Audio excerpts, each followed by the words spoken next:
Knowing I would be here today, I asked some colleagues in Gaza if they had messages they wanted me to share with you today.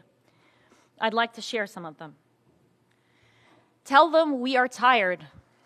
We are without homes, on the streets, our loved ones are gone, and we are all stories. This was a message from a young ER nurse. She's still trapped.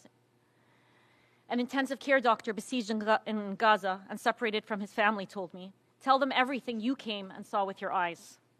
Tell them that I want to see my son and my wife because I really miss them.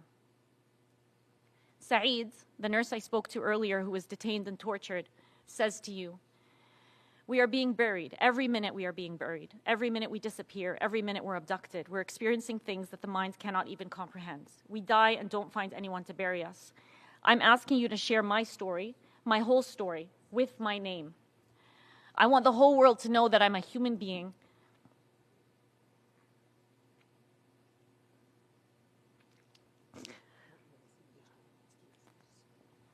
I want the whole world to know that I'm a human being. At the end, I am not pen on paper. I'm not anonymous. I'm a human being created by God. He then asks a question that I'm going to pose to you. Why aren't Palestinians the ones speaking for our cause? Why are we not there and able to speak? The Palestinian people, the people in Gaza. Why not me? Why not my neighbor? Why not my colleague?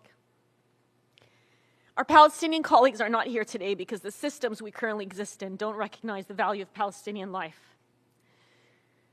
I'm going to end by some reflections from myself and my colleagues who recently came back from Gaza. I'm speaking to you today both as a member of civil society and as a healthcare worker who has witnessed firsthand the death and destruction inflicted upon the Palestinian people. We spent the last 14 months watching as the most live-streamed and documented genocide in history has been met with silence, widespread propaganda campaigns justifying the unjustifiable, silencing and discrediting those who have attempted to expose it. The eyewitnesses that have made it out alive consistently reported crimes that in any other context would have led to sanctions.